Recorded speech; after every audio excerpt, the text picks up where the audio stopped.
Good evening, and welcome to The Caring View, the online health and social care platform free to access to absolutely everybody. Before we get started, don't forget to hit that like button, hit that subscribe, hit that follow, whatever platform you are watching us on. We are live across Facebook, LinkedIn, YouTube, Twitch, X, Instagram. I think we tried Threads once upon a time. I'm not entirely sure whether we're still there, but if it's a social network, we are probably on there.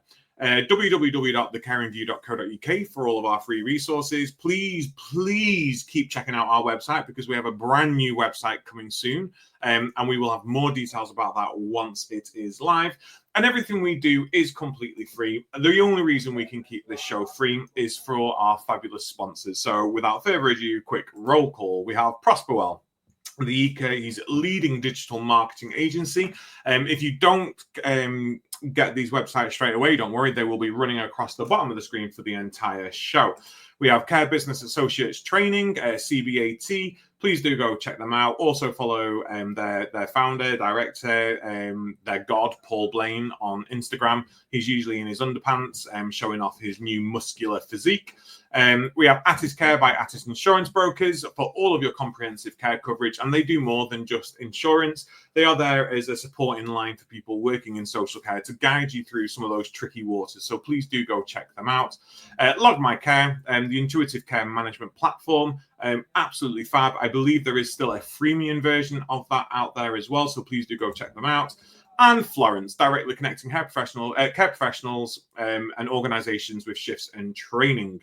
I use them. I think they're great. I'm currently looking into their Florence Academy for additional training needs, so please do go check them out as well. So this is another episode of the Caring View podcast.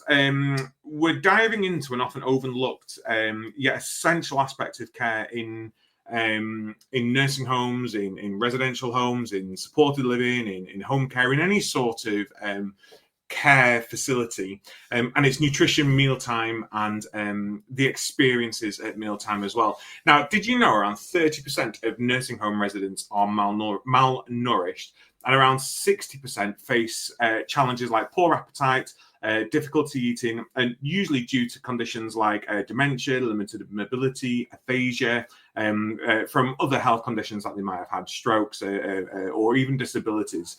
And good nutrition isn't just about food on a plate. It's about enhancing the quality of life, preventing hospital admissions, and supporting overall well-being. It's also about creating an enjoyable and meaningful mealtime experience, not just slapping a plate down on the table and walking away, something that actually is a wholesome experience. It promotes social engagement and dignity. So we're going to explore strategies for improving nutrition in care, making every mealtime a moment to savor for those we care for. And to help us with this is tonight's guest. We have Joe Bonser, a dedicated advocate for enhancing the quality of life for care home residents. Joe has got years of experience in social care. They've got a deep understanding of the unique challenges and opportunities within care homes and adult social care, and has spearheaded numerous initiatives aimed at improving resident well-being, with a particular focus on the mealtime experience. Good evening, Joe. How are you? Good evening, Adam. No, I'm really well, thank you. And thank you both for inviting me to take part tonight. I really appreciate it. You're more than welcome. Thank you for joining us. Mark, good evening. How are you? By the way, Mark is the mastermind behind the Caring View at this moment in time. He props us up. He books our shows. He does all of the sort of technically bits that I am too busy or too lazy to do at this moment in time, which I am promising I'm going to get better at. But good evening, Mark. How are you? Yes, good evening. Not too bad, thank you very much. I'm living my best life as a PA for the Caring View, so it's all good. Dream job in life, being a PA, working in a supermarket on the checkout. So one down, one to go. But Joe, no, thank you very much. I know Adam's done a very good introduction there, but thank you very much for giving up your evening and joining us. No, it's a pleasure. So, I tell you what I am going to do as well, because I need to prep everyone for this before next week. So you all know that I'm on this sort of journey of self-discovery at this moment in time. I'm losing weight, I'm slimming, I'm trying to find a good work-life balance. And part of that is embracing my insecurities and sort of bettering them as well. And I'm being quite public about my struggles and everything that I'm going through to hope that it helps other people. So I am now over a year and 3 months sober. No alcohol has passed my lips for over a year and 3 months. It's doable. It's manageable. Guys, it makes you feel great. Whether you've got problems or not, I fully advocate giving up the sauce. It's a huge life-changing thing. And one of the other things that I'm looking at is my problems and my insecurities in my own appearance. So this is the last caring view where I'm going to look how I look right now. Next week, you will see me different. I am having a hair system installed this Friday. Taboos about it, I don't care. Elton John jokes, make them, I've heard them all. But I really want to just empower the people out there who are follically challenged, like myself, to, if you want to, go for it. I may be crying in the shower for the next 48 hours once I have it installed because I might hate it, but it's cost a lot of money and I'm sticking with it. So before you all tune in next Tuesday, because I know you tune in live every single week, please don't be shocked. It will still be me. I am just going to look a little bit different, but I'm owning it now and I'm getting it out there and I'm letting you all know. But it's not about me. I just needed to say that. Tonight is around nutrition and social care. It is around making those meal times more enjoyable and a better experience for everyone. So, Joe, how did you get into social care? Well, I've worked in social care with care homes for over 35 years now. I met my ex-husband who had started a business supplying incontinence products in 1990, and I joined the business to help support the sales function. And yeah, I think it's one of those industries where you come into it and you just fall in love with it and you don't want to leave. So I ended up getting divorced in 2016 and buying my ex-husband out of the business and then running it on my own until early this year when I sold it. And that was we were distributing products and services into care homes. So products, consumables, equipment. We had engineers out going and servicing equipment. But my passion for the mealtime experience kind of came in two different ways. So firstly, about 10 years ago, our customers started coming to us to say, we need to do something about the presentation of our pureed meals. Because at that stage, they were mostly being served pureed in a bowl altogether, like a bowl of brown slop, which, if you've ever had to eat it, is very distressing. It doesn't look nice, it doesn't taste nice, it doesn't smell nice, it's not dignified. It's like gruel they serve pigs, isn't it, in a pen? You know, absolutely. Everything cured up, there you go. Oh, eat. Absolutely. And you know, my question to anybody who is presenting meals to residents like that is, well, would you eat it? And if you wouldn't eat it, why is it good enough for anybody else? So we were the first company to bring food molds onto the market, and food molds help to recreate the shape of pureed food. So with the help of food thickener, you add that to the pureed chicken, and you can build a chicken breast or a chicken leg. You can make carrots, peas, fish, stews, sausages, 16 different varieties of food that you can make with these food molds, and it recreates the shape. And what people found was that because they looked more appealing, and people could recognize what they were eating, people's nutrition started to improve. So it was at the start of the push for really focusing on improving meal times for people with dysphagia, with dementia in care homes. And then my mum was diagnosed with vascular dementia in 2014, and I ended up moving to live with her and support her, and I was there for 6.5 years. And in December of 2016, she stopped eating and drinking, and she was really poorly, chest infections, urine infections, lots of falls. And basically the GP turned round to us and said, just accept your mum's going to die. She's given up. And yeah, they wrote her off because she was old and she had dementia. And I wasn't ready to kind of just give up. So I decided to take responsibility for Mealtimes for mum. And I did quite a lot of research. And obviously I'd got a lot of experience in the care sector and working with care homes.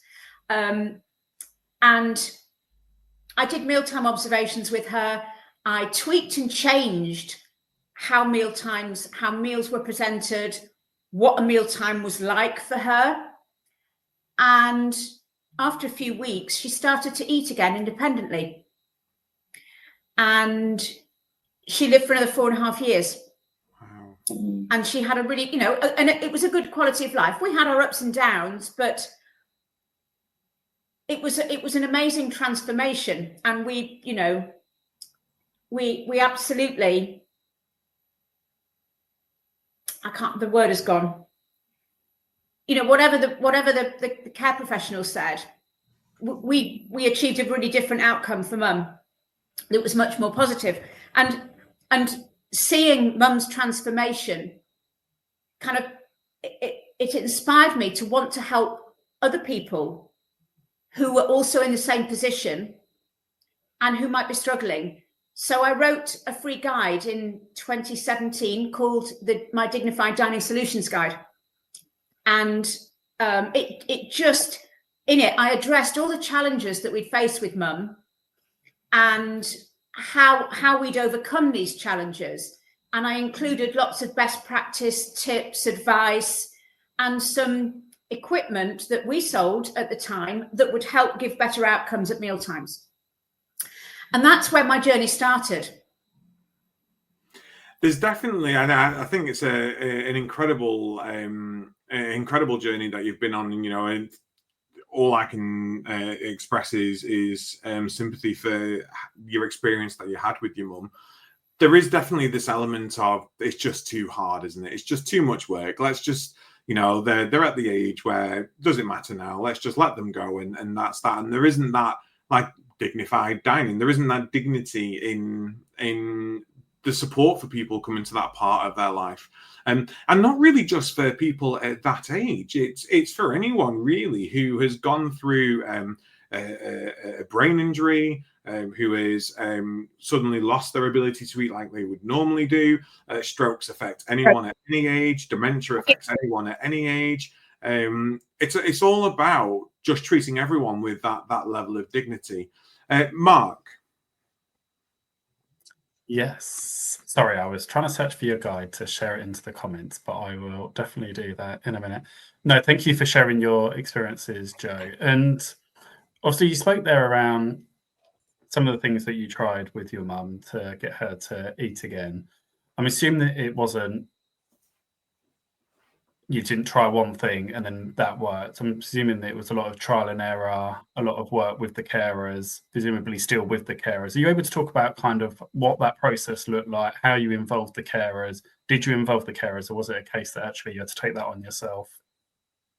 Well, it was definitely a team effort because I wasn't always able to be present at mealtimes. So it was a case of educating the carers as well, and it was kind of bringing them on my journey with me. So the mealtime observations were there to identify specific mealtime behaviours that mum was expressing, and one of the the biggest ones was that literally, if the carer was trying to assist her with a spoon of food, mum would just turn her face away. She wouldn't even engage in the process at all. So yeah, it was very much, in answer to your question, very much a joint effort, which also included my sister, who she doesn't work in social care, but we would always spend Sunday lunchtime with mum, and Caroline, my sister, would cook, and we'd always have a roast.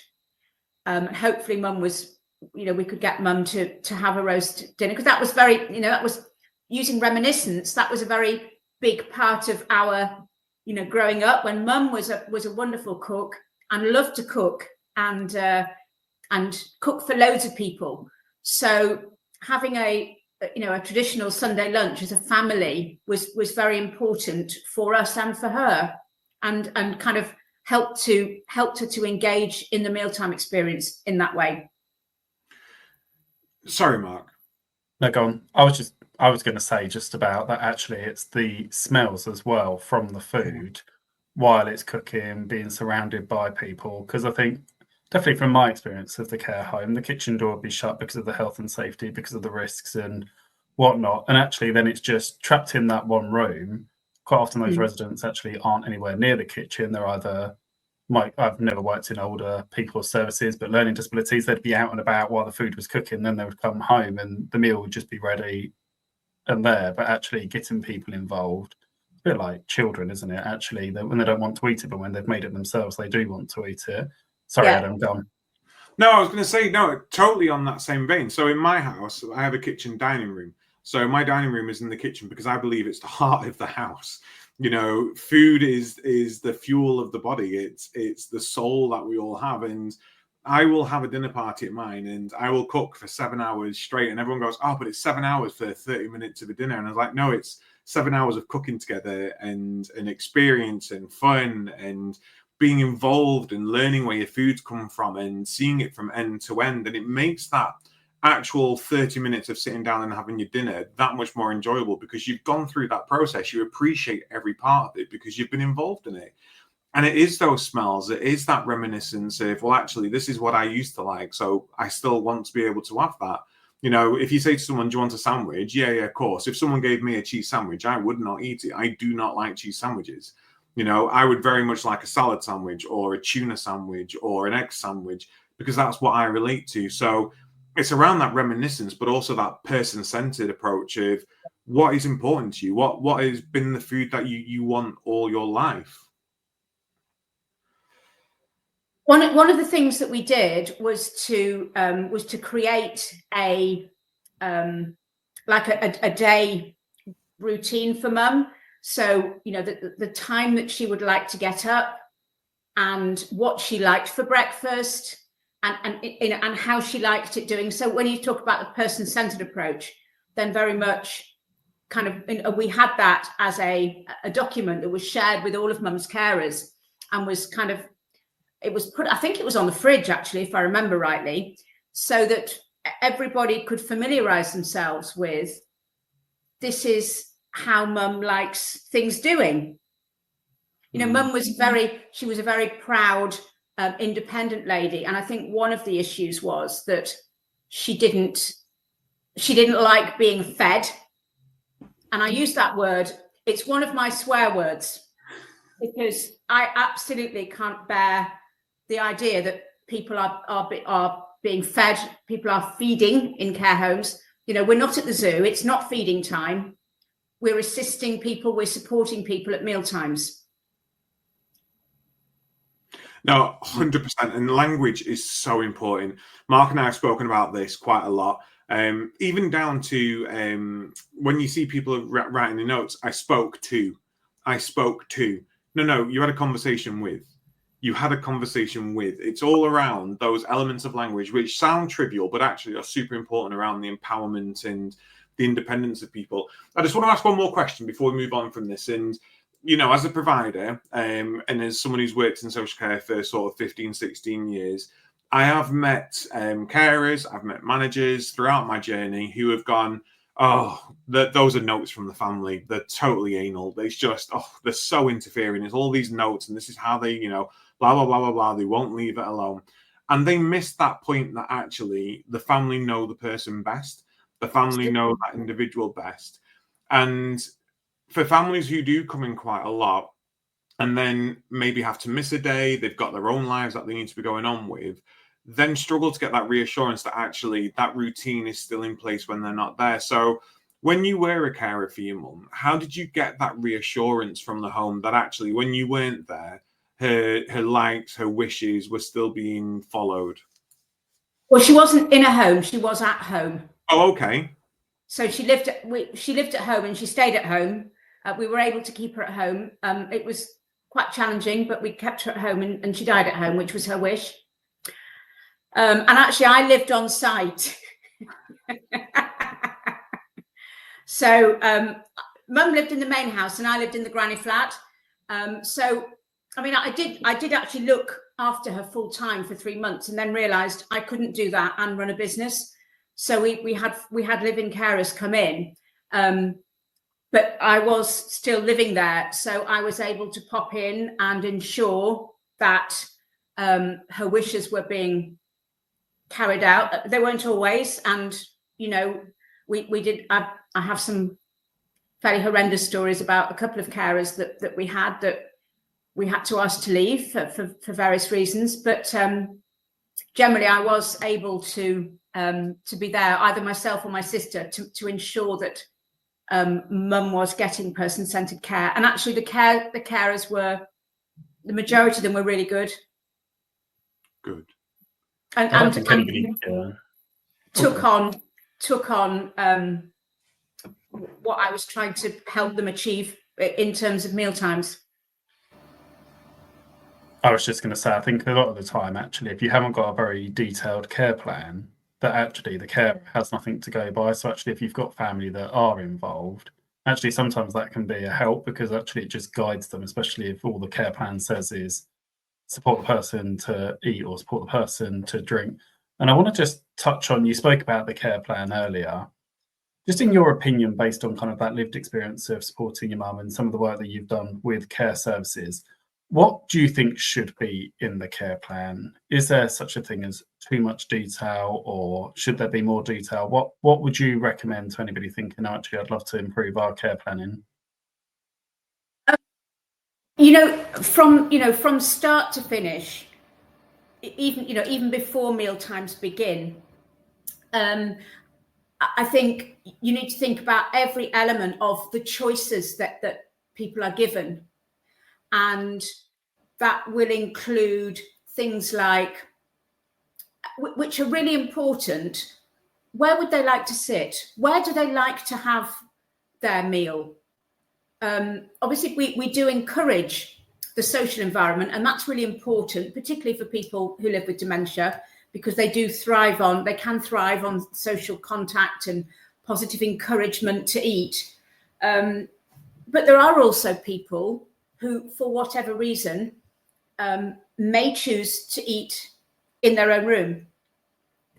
And actually, I was listening to Amanda Scott, who's CEO of Forest Healthcare at the Care Show, and she made a really good point as well, and that is, people don't always want to do the same thing routinely. So just because somebody, maybe when they move into a care home, choose to eat in their room, doesn't mean that we assume that's then set in stone. They should be given the option on a daily basis. I do a little icebreaker with people, and I ask people whether they like to sit around the table as a family and eat a meal, or balance a tray on their knee in front of Netflix. And I can do both, depending on how I feel, who I'm with, what's happening. So I think, we need to think about choices and giving choice. So I think where people choose to sit and have their meals is really important, and not sure how well that is always documented. I think also thinking about specific maybe plates or cups that they used at home, that they may be able to bring in and use, that they're familiar with, that they, their favorites. I have a favorite cup and a favorite mug and a favorite wine glass, the type of things that you eat off and drink from. And I think, I remember seeing in a care home one day, and I thought this was great, a mealtime audit I was doing at lunchtime, and a guy had dysphagia. So he needed thickened drinks, but he always liked a beer at lunchtime. So they thickened his beer for him, and I thought, great, good on them. And they served it in a latte glass. And I was like, no, it needs to be in a beer glass to really give that experience. You know, make it like it should be. Think about doing it properly. There's this fear of risk across the board, though, isn't there? You know, this idea that, oh God, no, it can't be a glass. It's got to be a plastic cup. It's got to be this. It's got to be that. It's got to be something. But actually, no. If I'm going to have, like, after this show tonight, I am having a hot cocoa with whipped cream, and I'm having that in a Christmas mug because I have got 5 Christmas trees up, and that for me adds to the experience of the hot chocolate. If I had that hot chocolate tonight out of a glass latte, a latte glass, it wouldn't be the same because it's not the experience that I'm expecting. And you're fully right about the routines. I'm a dine around the table sort of guy. I love dinner table. I have candles on my dinner table every night when we have dinner. They all get lit, either taper candles or pillar candles. Doesn't matter what they are. We have dinner around the table. Every now and then, my partner will go, should we eat dinner on the sofa and watch RuPaul? Yeah, you know what? Let's do it. I don't have to set the table. We don't have to do it. Don't have to get the napkins out. Let's just do it. You know, God, let's go wild.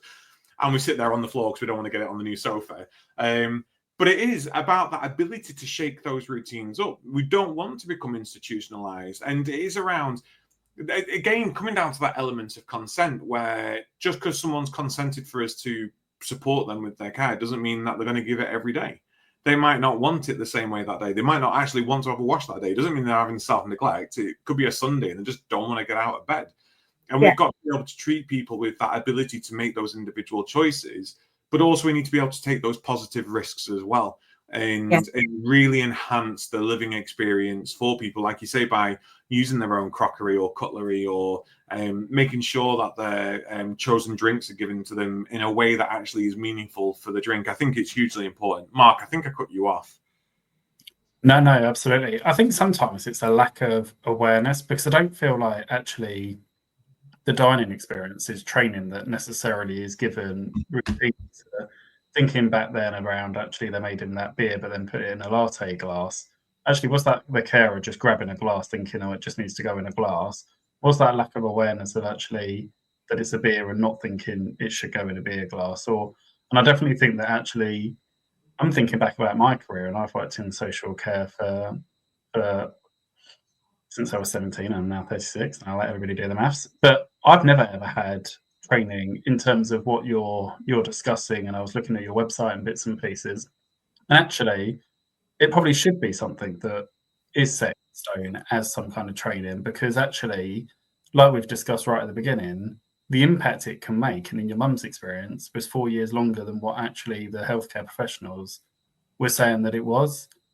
So I'm thinking care providers have got the care plan, staff are following it. In terms of the auditing process of that, Joe, what's your recommendation for managers or deputy managers or seniors to oversee that?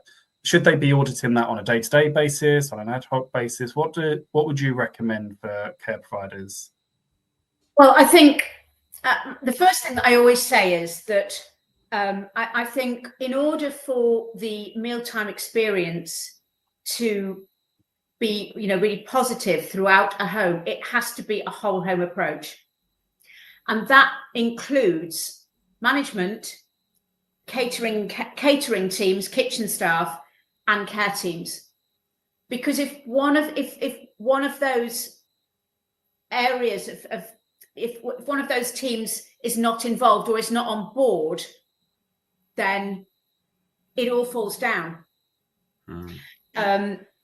And I highly advocate that managers should be in the dining room at lunchtime, or not just at lunchtime, but at meal times, because ultimately they have responsibility. And if they aren't aware of what's happening, or if the standards are not being met, then how are they going to implement continuous improvement? So I remember doing an audit at a care home, and they had a document that came out from head office that they had to complete once a month, and they had to get so many ticks, they had to get like 94% in order to pass. And what this meant was that they weren't, the carers on the ground who were supporting people at mealtimes, they weren't able to work kind of intuitively, because they were just really conscious about this list of things that had to be completed. So I'm not sure that how, I think it needs to be a process of continuous improvement, and actually not just a tick box exercise, because the need to be looking at having a quality of mealtime audit, particularly if it's a dementia specialist home. There may be differences to the audit than if it was a general nursing and residential home. And I do think that there needs to be ownership and an understanding what role everybody plays in the dining experience. It should be all hands on deck for me, and to give people, so that they've got the right level of resources, or the best level of resources they can, in order to ensure it's a positive dining experience. I fully advocate that. I mean, my role is quality. So my day role, I'm a quality manager, and we're always looking at our audits to see how we can make them more effective and beneficial, how often we do them. Because like you say, we should be there on a daily basis, and we should be there seeing it on a daily basis. I do believe that we need to have a really good audit that, once we go down and we sit there, we have a look. I hugely believe that actually we get our teams involved in those audits as well, though. Like, what are you spotting at the moment that we could be doing different? What are you spotting at the moment that we could be doing better? Where do you think we're not really succeeding here? Have you identified anything yourself? And showing them the process of how we pick up that poor practice. I just want to move away from care homes just for a second, because we've had a couple of comments that have come through, Mark, if you don't mind me just pulling them up. So. Yeah. Caroline Southgate. Hello, Caroline. Good evening. Thank you for watching. Commissioning of home care by local authorities simply does not allow for mealtimes, choices, and cooking. Unless providers refuse these contracts, this is never going to improve. I 100% agree. I used to do home care, and I can tell you now the time you get is ridiculous, and you end up just doing ping meals constantly, or relatives prepare the food and you've got to put it in the microwave, and you miss that whole aspect of a mealtime. And I agree. I think unless we do start saying, look, we can't provide this, nothing will change. I then worry, then are we heading into territory where people are going to go with unmet care needs because we're not doing it? It's a very sort of difficult situation that we find ourselves in with commissioning. Mark, you're still in the community. You do reablement now. Do you find this with reablement? I think reablement's a very different kettle of fish compared to home care. And I think you've got private home care where you can fully support somebody because they're buying that from you. Then you've got local authority, which won't fund it. Reablement's a block. And because we're obviously reabling people to prepare a meal, we're not doing it for them. They're doing it themselves. So actually, there's no time limit. So actually, if it takes somebody 2 hours to cook a meal, it takes them 2 hours to cook a meal. And it's interesting because the other comment that's in there is from Christopher, who talks about, and I think follows on from Caroline's comment there, is, first of all, are you guys talking about social care and care homes or social care in general? Both. But things like Meals on Wheels should also be brought into the conversation, such as the use of drone deployment of food where it could be possible. And I think actually, going back to Caroline's question, if commissioning don't change, then these use of other services will have to come into play, and they are in play already, because actually local authorities aren't funding it. And I think going back to your question, Adam, around reablement, is one thing we're very conscious of is, okay, we can support somebody for an hour to prepare a meal, but if they need ongoing care, actually they're not going to be able to get that from the local authority. So what does that look like?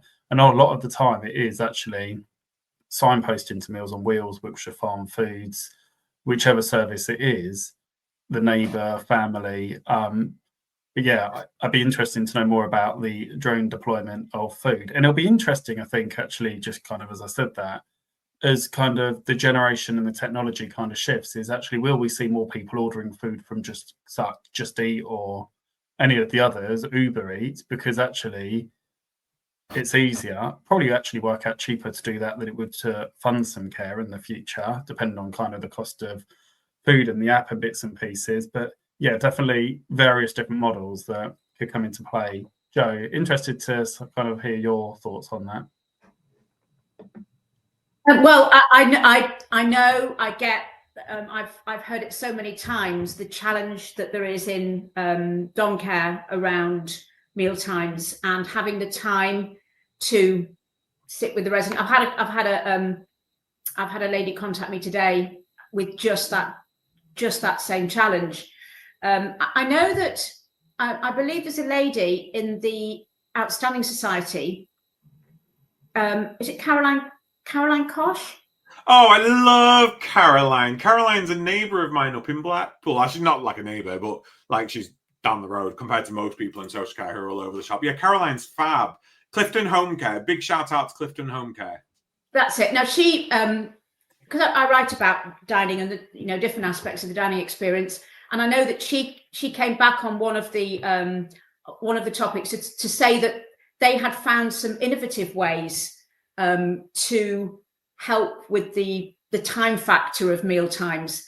I haven't yet had the chance to have that conversation with her. I have tried to engage her because I'd love to learn more about and share kind of what they're working on, what they found, and how that's working for them. Because it's a huge problem, and I don't have the answer to that. It is shocking. It's a real problem, and the Meals on Wheels services are gradually being the funding's being cut every year. I mean, it was Meals on Wheels week last week, and it's such an important part of community life, not just for nutrition, but also just for checking in on people. And yet the funding gets cut, and it's the funding goes down every year, and services are having to close. And it's just such a shame because it's such a vital service. There is very little funding there for it. I mean, I remember when I was a home care provider, we started a Meals on Wheels service from our care home. So we were a care home, a daycare centre, a home care provider, and a Meals on Wheels service. Wow. Because we were finding that actually, yeah, we can go and provide them home care, but they were like, but I don't want you here for half an hour, I just want a meal.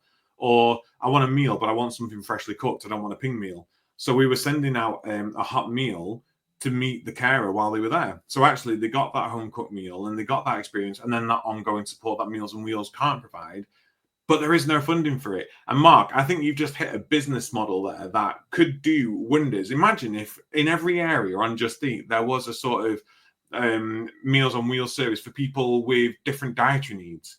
Imagine if there was a meal company out there that you could just order from your phone to provide that independence for people, where you could order Italy compliant meals, or you could order fresh cooked diabetic friendly meals and stuff like that to your door. We are heading into that type of landscape now in the world, where actually it shouldn't just be a catalogue now that we flick through, send an order sheet off, and then decide on the day whether we actually want that meal or not. Let's choose on the day. Let's get something freshly cooked on the day and delivered to us within half an hour, 40 minutes. I think that would be a wonderful approach. Sorry, I think I cut you off, Joe. Sounds amazing. Sounds like a good business model. Mark, let's get on it. The Caring View does meals, eh? The Caring Menu. For that. We've got another question here for you, Joe, from Tina. I'd be interested in Joe's view of a person living with dementia before coming into the care home, was vegetarian, but coming into the care home wanted meat, mostly bacon and sausage. She would get these from the trolley, even though told they were meat, understood that they were meat. The family were insisting that staff should not let her eat, as they were all vegetarian. The family raised a safeguarding against the home.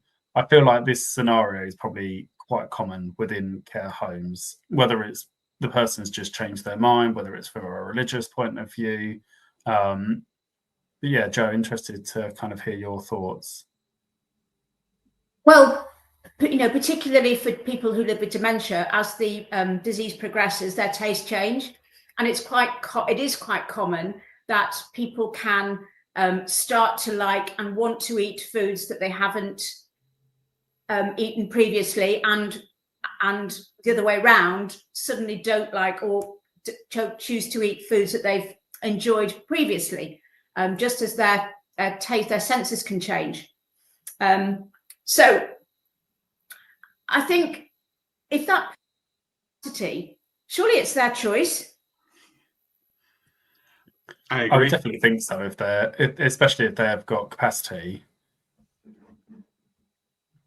I mean, I dread to think if I ever end up in a care home, because my diet is absolutely atrocious, because I'd be asking for a pot of Nutella and a spoon for my lunch, and yeah, I'm sure that somebody would be like, actually, no, this is not appropriate to be eating this every day, but I definitely do eat it every day. I will visit you, Mark. I will bring you a 3-kilogram tub of Nutella every week, and I will keep you stocked. I mean, I'll be fine for those local authorities that don't want to fund it, because I won't need 15 minutes. I just need like somebody just to pop in, leave it next to me. You just put it in the morning, cool.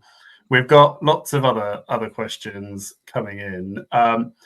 So, Kelly, can I add, our local authority, She's Dom Care, work with us to the point, if the time isn't long enough to allow the experience, we have the opportunity to increase, especially with continuing home care, are more than willing to allow time for this.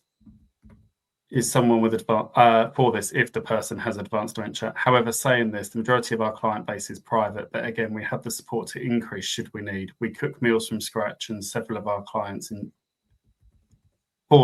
clients, and they enjoy their meals more due to being, and then the rest of it, annoyingly, cut off. Be interesting to know what local authority, Kelly, you're under, because I think that's probably one of the rarities, and probably definitely a forward-thinking commissioner somewhere in your local authority. Joe, just from your point of view, is that something that you see quite a lot, local authorities, or would you say that actually it is the time poor, unfortunate for home care? No, I don't see that.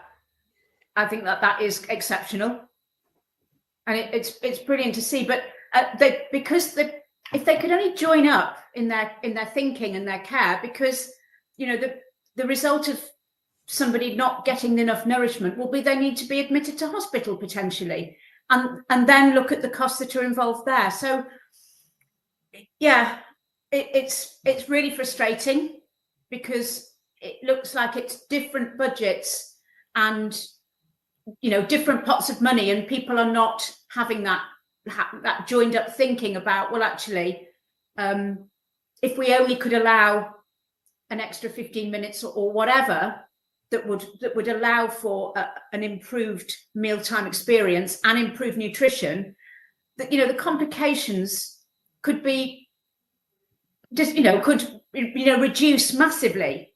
It costs about 3 times as much to care for somebody who's malnourished than it does for somebody who's getting proper nutrition. Prevention over cure. It's an age-old adage, but it's something that I think we forget quite a lot, that actually, let's not try and cure something, let's try and prevent it. Let's work preventatively. Right, let's bring it back to the dignified experience. It is not alien to see people in nursing homes just have, I'm going to call them this, bibs put on them, because that's what they look like. Here's a bib, wear it, there you go, there's your dinner. Talking to people from behind them, assisting them with their meal support, but stood up next to them. These aren't alien situations. These aren't isolated situations. They are commonplace across social care. As much as there are some great experiences out there, there are a lot of poor mealtime experiences. What are some of your principles around creating that sort of holistic, dementia-friendly dining experience? Really good question. Well, for a start, what we need to do is we need to put the person at the very center of the mealtime. It's their mealtime, it's not ours. And I think when I see it, there's a lot of very task-based mealtimes. where it is just about, it's another job in the day. We've got to get lunch out. We've got to get all of these residents fed. And, you know, I've seen some great examples. I've also seen some shocking examples. For people who live with dementia, what works really well is, you know, the smaller family style dining. And in an outstanding care home that I worked with, they would actually have dishes placed on the table where people were able to help themselves. And there would always be a member of, I mean, they were all a big family. They didn't have staff and residents, they were family, but there would always be a family member who was a carer or a member of the team who would sit at every table and would keep conversation going, and would, you know, be looking and checking on everybody to make sure that they were, you know, able to eat, they were eating, and would be able to provide support and assistance if they weren't. You know, the basic principles around good practice in terms of assisting somebody with a meal. I think one of the things that I really advocate is actually Maria Montessori, who started the Montessori schools for children, and whose method was then has been adapted for dementia care. And one of her sayings, which I absolutely love, is everything you do for me, you take away from me. And carers, there is a tendency for carers, and, you know, I was guilty of this at times with my mum. You would take over and do everything for somebody because it was easier and quicker for you. But actually what that teaches somebody is they become dependent, and they lose their sense of purpose, and they lose their self-esteem. And actually possible with somebody who lives with dementia is they can relearn skills that they once had, with a bit of rehabilitation approach. And I think carers assume that they can't do that. So one of the things that I look at is, okay, so what are their capabilities? How could we enable them to eat independently? What could we look at adding in some adaptive crockery and cutlery? If cutlery is too much, what about cutlery-free dining, also known as finger food? But I actually really love the term cutlery-free dining because I think it's so much more dignified. Can we try to encourage them to eat independently through different techniques, the hand-over-hand technique, the mirrored eating technique?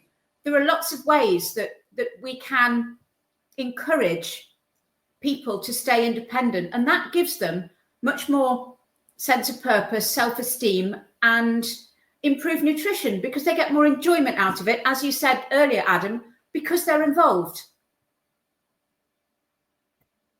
I was just sat there listening to you, and I kind of put my experience of working with people with learning disabilities compared to kind of what we see in older people, or what I tend to see in older people's care homes. And actually, when I very first started working in social care, you used to get your lunch or your dinner provided, and you used to eat it with the residents. And actually, thinking about it from a recruitment and retention point of view, and I don't really see this happening much anymore, actually, why would you not offer that as a perk from the job? Actually, if you're working a shift, you get a free meal, because actually there's so many people working that can't afford food. And it doesn't actually cost you that much. I know when I was managing the service, actually, if it's a sandwich, or if you're already making a batch cooked meal for somebody, actually one or few other portions, because not everybody would want to eat, but there would be a handful that would. Actually, it's not going to cost you the earth. But actually, in your advert, you'd be able to say that you offer a cooked meal or a meal with every shift that you work. And actually, even if you can't afford it, you could offer that at a nominal price, even if it was £1 or £2, because actually it work out cheaper than the staff member having to go down the road and purchase their lunch, but would then allow you to do what you were saying, Joe, of actually sitting with the people you're supporting, encouraging that conversation and having the meal with them. It always reminds me of the experience during COVID, because COVID in nursing homes and COVID in care homes was horrific. And you had to wear your masks, and it was all, if you don't do this, you'll go to prison, blah, blah, blah, blah, blah, blah, blah, blah. And actually, we had so many people during our COVID experience whose nutritional intake reduced drastically, because I say drastically, it was more, we only had one outbreak during the entire pandemic, and it was the outbreak which really affected them the most, because they weren't around other people eating, and they couldn't see other people eating, and because they couldn't see other people eating, it wasn't sort of inspiring them to eat.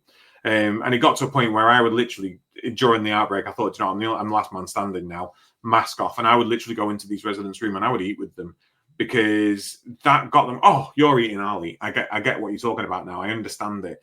I get it, put me at risk.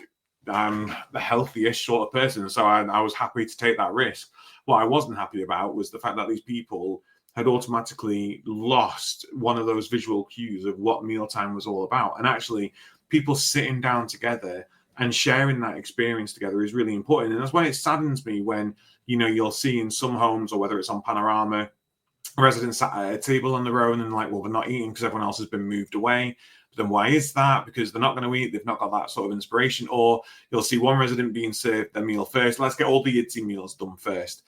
Well, then why are they sat at a table with other people? Because no one else is eating on that table. If I go to a restaurant and my meal comes out, my partner's meal is not there, and they say, oh, it's going to be 10 minutes, I'll sort of take mine back. I've come to eat with my partner. I'm not eating my dinner and then them eating their dinner. I get you might be busy and I'm not mad, but my experience is to come and eat dinner together. So if we're sat down at dining tables together, we should all be eating together, and we should be all experiencing it in that sort of, like you say, that familial way, that sort of community aspect of things.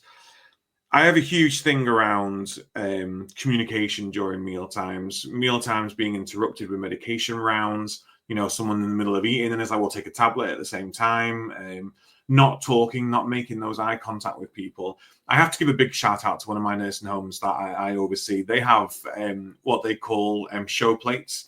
And it's incredible. They go around before the meal's served, and they go in, you'll go around saying, do you want lamb or jacket potato, whatever the meal may be, sweet and sour chicken or curry, what, do you want this? And they'll go, oh, I'll have that. And then you take the show plate around, which actually has the meals on there, and they go, oh, actually, I know that one smells really good. I'll have that, but I don't want that, but I'll have that and I'll have that. And so those different aspects of the meals, I find that works incredibly well, and it allows people that extra dimension of choice, because you're using your eyes, you're using your nose, you're using your other senses rather than trying to understand a word. You can actually see and smell, and if there's extra, taste it. Actually, oh no, it smells good, but it's not for me. I'll have something different. And I would love to see that standard practice across care settings, because it is. It's time consuming. I get it. There's a cost implication. There's waste. I totally understand it. But actually, if people are going to eat more, if people are going to take more of a nutritional intake, you're going to have better days. You're going to have healthier people. It's going to make life much better. So surely that should outweigh it. Have you ever seen show plates in practice before, Joe? Yes, absolutely. And it pictorial menus are good. Show plates, if they can be done, is absolute best practice for all the reasons that you said. Yeah, I love it. Have we got any more comments to come through? Someone from NHS has said, as an NHS caterer, some really good points here. We have to connect social care with the NHS and Meals on Wheels and out-of-home ordering. I totally agree. And then Chris is just giving us more business advice. The problem you get with Meals on Wheels is that meals are cold when they get not enough volunteers, hence the drones get more people interested in social care. A business idea would cover things and more people per borough or council. If Amazon can do it, I'm sure Meals on Wheels can do it. Again, it's finding that balance of, can that person accept it from a drone? I used to love our Meals on Wheels service. We would, knock. We'd go in because we'd have the key safes. Are you okay? Yeah, I'm fine. Do you want me to get the milk out before I go for you? Yeah, I'll do that before I disappear. It's another human interaction. we just don't get the funding for it, and I can see why that is a massive struggle. Joe, how can I know I've just spoken about visual cues around meal times and how that can benefit people, but what are some of the ways that care teams can show curiosity and engage with residents to understand the reasons their reasons for not eating? What are the ways in which we can do some sort of exploratory work and then put some remedial approaches in place? I think I'm a great believer in life generally and in dementia care, that behind every behaviour there is a feeling or an emotion, and behind that feeling or emotion there is a need. And if we focus on meeting the need rather than focusing on the behaviour, then we start to be in a much better position to support the people that we're looking after in a much better way. So I think the more that we can know and learn and understand about the people that we're supporting, and their likes and their dislikes and their preferences, and by having these really comprehensive care plans around mealtimes that is looking at what their level of independence is. What do they like to eat? What do they not like to eat? What do you not serve them? Giving them those choices. I think a lot of it is just people just need to stop and think a little bit common sense. You know, a lot of reasons why people may choose not to eat are normal. They're the same sort of reasons that you and I might choose not to eat. But it's about us understanding and being more curious around, well, if Elsie chose not to eat today, why? What could I have done differently? And thinking about whether it's removing the food for 10 minutes and then coming back and trying again. And, you know, really thoughtful introduction to the food. What is she? Does she know what she's eating? I've been and sat at a care home, and because I always sit and have lunch when I do my mealtime audits, and a carer came up to me and said, "Would you like some pudding?" I said, "Yes, please." "What is it?" He went, "I don't know." So, you know, it's about the basics of, do people understand what they're eating, and the positive encouragement throughout the meal. You know, there are so many interventions that we can try. No, I agree. And I think listening to you there around actually that people need to stop and think and the common sense. And I almost feel that actually where we're so heavily regulated and reliant on the care plan, and now we're in a digital era where it's very tick boxy and they're following that tick box kind of process. Actually, unless it's on there, we've removed that function for people to stop and think, because actually they're just following what's on there. So actually they're not penalised the other end if they do outside of that. I'm very conscious of time, and I just wanted to, I've got one final question that I want to ask you, but before we do, it comes back to what I said earlier around actually, it's the awareness, it's the training, and I would hate for you to leave tonight without being able to give a shout out to kind of the services you offer to care providers. If there is anybody that wants to know more, would like to get you involved in their care service to improve the dining experience, how can they find you, Jo? Probably the best way to find me is I'm on LinkedIn. I'm quite vocal on LinkedIn, and I do produce quite a lot, hopefully valuable insights into the dining experience. So LinkedIn is a good place. My website is www.dignifieddining.com. You can find me there.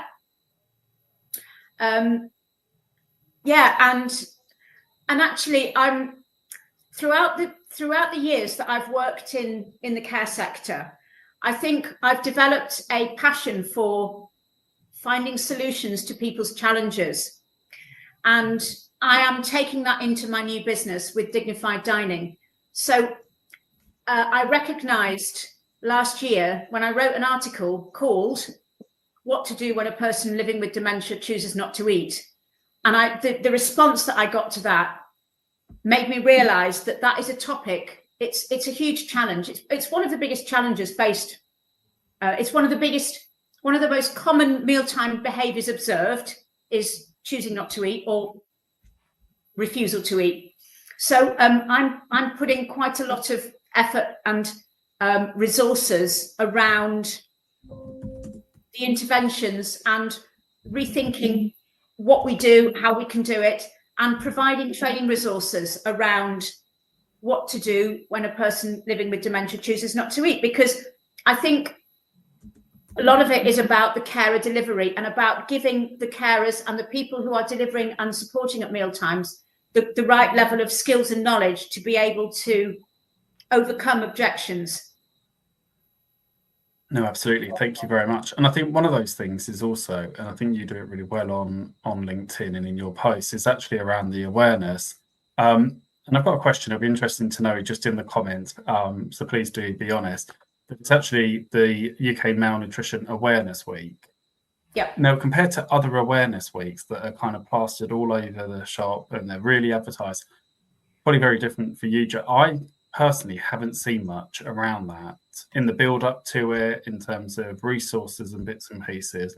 And I guess my closing question for you, Joe, is Malnutrition Awareness Week. What one thing can a provider take away from tonight's show and implement into their service that's more likely to have a direct impact in the people that they're supporting? You've probably got loads, and if you've got more than one, you can have more than one, but I think, you know, my number one takeaway, okay, I've got two. My number one takeaway will always be remember to tell the teams, remember whose mealtime it is. And the other thing is that there isn't one size fits all approach that's going to work for everybody, because it is very person-centered. I would also suggest look at the data that you've got, in the information that you've got within your care facility. You know, who have you got who is currently on the must scale, who is at risk of malnutrition, and you know, what are you doing particularly to support them? Have you got dietitians involved? Have you got speech and language therapists involved? There are lots of resources out there. The Malnutrition Task Force, if you go on their website, there are a series of presentations that have been prepared for this week. So there are some good resources through the Malnutrition Task Force. So I'd recommend having a look at those. I will pop it in the comments right now. It's going out. Thank you very much. And yeah, I mean, you've just touched on the must scores and the therapists that we work with, and we've run out of time to discuss them, but absolutely we should be doing must scores on the people we're supporting. And it's so important, those speech and language therapists that can come into your service. Adam, any kind of final thoughts from you before we end? For me, it's just around bucking trend. You know, for me, it's around, just because we've always done it doesn't mean it's the right thing to do. You know, just ask yourself, is this right? Is this the best experience? I mean, I was lucky enough to, I worked in one of our nursing homes last week. Oh, it was a great experience. You know, it's been a while since I've been sort of back to the floor. And I think all managers, I think all senior leaders should have back to the floor days where they're working their experience and life in the home with the teams. If you're home care, going out with your teams on home care and experiencing the visits and, you know, people's lives. And it was a really, I did the mealtime as well whilst I was working. Oh, and I loved it. You know, I actually went back to my server days. I was going around with plates on my arms. I had a fruit bowl. We were laughing. We were joking. I was like, you know, oh, is everything okay with your dinner? And they were like, oh, yes, everything's fine. I was like, can I offer you anything else? And they're like, no. I was like, oh, not even a wafer thin mint. You know, and it's just around having that sort of fun and that joy around it all. And I would be asking myself, does that person need a spouted beaker? If that person could drink with a normal cup, can they have a normal cup? Do we need spouted beakers? Are there other options out there for us? Does that person need a plate guard, or would they be okay with a high-lipped bowl, like a pasta dish, because actually it's a dish and not an attachment? Does that person need to wear a clothes protector, or could they wear a kitchen apron, because that's what they used to do when they cooked at home. They always sat in a kitchen apron. They wore a kitchen apron all the times. Do they need to wear anything at all? And could they just have their clothes changed after dinner? Do they find it degrading to have a bib on at mealtimes? And could they actually just be entrusted to eat their dinner like a normal person? And if they mess themselves, we just help them change their clothes afterwards. All those things around just being human at mealtimes and thinking to ourselves, I'm going to take a step back and I'm just going to look and I'm going to observe. And if this was my mum, would I be happy? And actually, if it's a no, it's not the team's fault. They might not have had the guidance. They might not have had that sort of structure in place. It's just around getting everyone involved in it and being positive about it as well, saying, you know, great that everyone's had the dinner today, but actually I've noticed that we've got people losing weight. Let's have a look at this. Let's try and do something different. Let's try and do some investigating work here and change the way we do things. Just because we've always done it this way does not mean it's right. And for me, that's just hugely, hugely important. Meal times, breakfast is huge. You know, don't just say, do you want some cereal? Have a fruit bar and with yogurts. I mean, we have yogurts on ice at ours, and there's fruit balls, and there's all sorts that people can go up and pick and choose from. You know, give them that independence back, and try not to just have orange juice and blackcurrant juice at meal times. Let's see, you know, Coke and pop and wine and alcohol-free options, and it's just all very stagnated in social care, especially in nursing homes and care homes. And there is a lot more we can do to enhance that experience. I am seeing more menus pop up now in services where they have menus on the table, which I think is great. Could we have drink menus as well? You know, is there a way that we can have a drinks menu where people can go, actually, I'll have that to drink. I'll have that to drink. I'll have that to drink. And are we going back and asking people if they want more to drink, if they want more to eat? Are we doing the show plates? There's so much we could be doing. There's so much that we are doing, which is great in social care, but there is more we can do.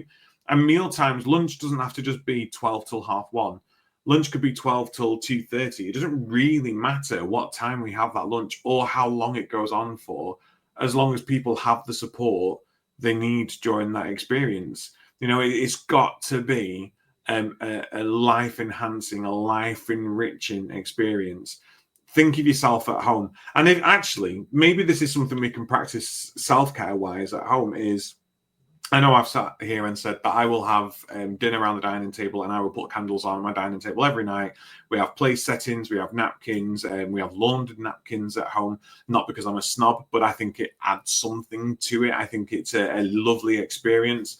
Do you do that yourselves? And I'm not saying you have to, but actually, do you protect your own meal times at home? And do you spend and care for yourself the way you should do at meal times at home? Or do you just bung something in the oven because it's quick and then sit down and wolf it down? Which, again, if that's what you want to do, that's absolutely fine. But I feel like as a society, we're disconnecting from food in general. There are things like HelloFresh and Gusto which help, and they're great. But actually, if we disconnect ourselves and fall out of love with food, how do we then provide that for other people? Sorry, Joe. An absolutely great point, and it just prompted something in my mind that we went to Italy earlier in the year, and we were entertained royally by my partner's company, and it was the first time in a long time. It was the Italian dining experience, and it absolutely made me realize just the things that you were saying, that we have disconnected. Food is a mealtime is rarely now, unless it's a proper celebration, it's just a function in the day. It isn't an experience for us either.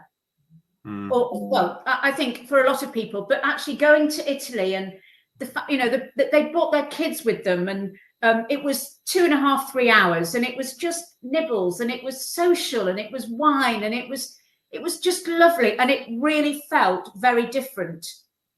Yeah. And I think sometimes we think to ourselves, oh, but if I spend 3 hours at dinner, that means I don't get to watch all of my 15 TV shows. Well, I don't know. It's balancing that out. For me, it's not a waste of time. You know, we will happily, I mean, my partner and I, we entertain our family quite a bit at ours for dinner parties.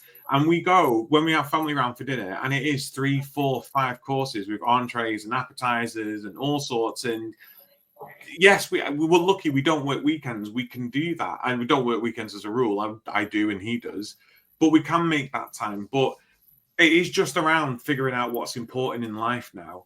And you blink and you're 35, you're 36, and your life's flying by, and your kids are growing older, and you're losing out on all of that human interaction that, you know, say what we want about the boomer generation. Sorry to use a generational term, but say what we want about the privilege that they may have had. They had those core values of spending time together with people and having that experience as a family. And they're now living in our homes, calling them home, and we're denying them that experience. And actually, that's something we can learn as a society, is just to take that time, enjoy it, and learn to love food again, and learn to love the experience again. And then maybe that will help us moving forwards with providing better meals in care. There's so many people don't know how to cook, and it isn't. I feel like I'm going to go on to a rant. I'm borderline Joe Rogan now, like bringing people down, and I'm not meaning to, but you know, people don't know how to cook anymore. People don't know how to make the basics of food. We look after our niece and nephew, and my sister's a wonderful person. You know, really encourages them to do stuff. And whenever we have our niece and nephews round, we're like, right, we're going to make dinner. What are we having? Mashed potato. Oh, okay. Can you go get the potatoes for us? We're going to peel them. Oh, we're making it from scratch. Yes, we are. We're making everything from scratch because you need to understand where your food comes from. And we want to have that experience. It's bonding more than anything. Yeah. You can understand why I was so overweight, because I absolutely love food. I love the experience of it. I love everything about it. And it isn't just about the eating. It's about how it makes you feel, the joy that it brings. And I don't know, there's so much that we can learn from just watching people eat, just enjoying that experience, that we can bring into social care, that I think is hugely, hugely important. So my one tip after all of that spiel would be learn to love food, learn to love your own meal experience, and then bring the joy that you get from your own meal experience into your services, and make sure that other people get that experience as well. Great tip. Great tip. Right. I'm hungry now. Literally to the point where before we did this show tonight, my partner, he's German, came home, we made schnitzel.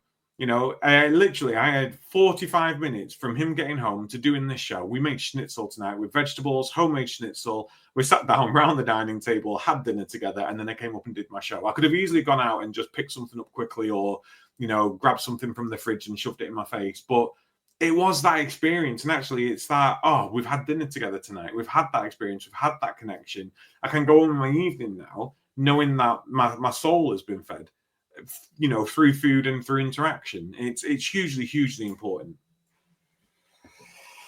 I'll be the counter. I grabbed about 10 Jaffa cakes before the show. And then I'll go get a takeaway in a minute. But I think there is something. Oh, go on, Joe. She's asking, are you a chocoholic, Mark? Are you a chocoholic? Oh, I love anything sweet, but I'm really not a foodie. So listening to Adam, cooking for me is like the worst thing. I just don't enjoy it. I'd rather just grab a salad out of the fridge and eat that raw, or like a carrot or something. But mealtime in my household, it is around actually the values that my parents instilled into me, and like my in-laws instilled into my wife, of actually there is no technology as much as we can. We might let them, you know, once a week or something, but generally speaking, no technology, sat around that table. It's the conversation, and actually it's probably the most time that I get to spend with my children just talking than I do any other part of the day. So actually for me it's really important. But I think whether you enjoy food or not, actually spending time with your family or spending time with your friends, actually there's nothing better than that. So yeah, I think my one piece of advice, and I'll allow you to close out, Adam, would be there's been around 46 to 50 people constantly tonight, which shows that there's a massive awareness and a drive for knowledge and education around this subject. And I think if there's one thing you do is to connect with Joe, to head over to our website, which I'll share back on the screen, and is to go and download that guide that she spoke about, that she wrote right at the beginning, called Dignified Dining Solutions Guide. which is in the comments, but connect with Joe and upskill your staff, because actually not only will it benefit them, it will also benefit the people that you're supporting. Over to you, Adam, to close us out for the evening. Oh, well, I'm hoping everyone else is as hungry as I am right now, because this has really whet my appetite. Joe, I just want to say a huge thank you for joining us.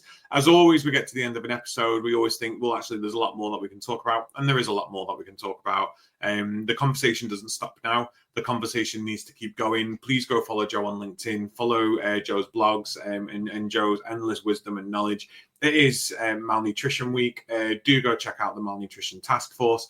Employ different things throughout your home. Thirsty Thursdays, Fruity Fridays, Let's do loads of different things that we can do. Yes, Victoria, exactly. Malnutrition Task Force materials are excellent. This has been The Caring View. We are live pretty much every single Tuesday at 7:30, www.thecaringview.co.uk. Don't forget to hit that subscribe button on YouTube. We are almost at 2,000 subscribers now, which is incredible. We've been doing this for 4 years, and it just keeps getting bigger and bigger. We have got a pretty big announcement coming soon, and I'm just going to leave it at that because I'm a tease, and I can't wait to tell you all about it. We will be back next week. I will then be on leave last week of November. I'm going to Berlin, so you won't see me for that one. Undecided whether we've got a show that week or not, but we have got plenty of resources for you to be digging into and podcast episodes to be catching up on. A huge thank you to all of our sponsors running across the bottom of our screen. So we have Prosperwell, we have Log My Care, we have Attis Care by Attis Insurance Brokers, CBAT, and Florence. But until then, again, thank you, Joe. Thank you, Mark. Thank you, everyone, for joining us and for your questions in the comments. But take care, get hungry, enjoy food, have that dignified dining experience, and we will see you again next Tuesday. Good night. Thank you very much, Joe. Good night.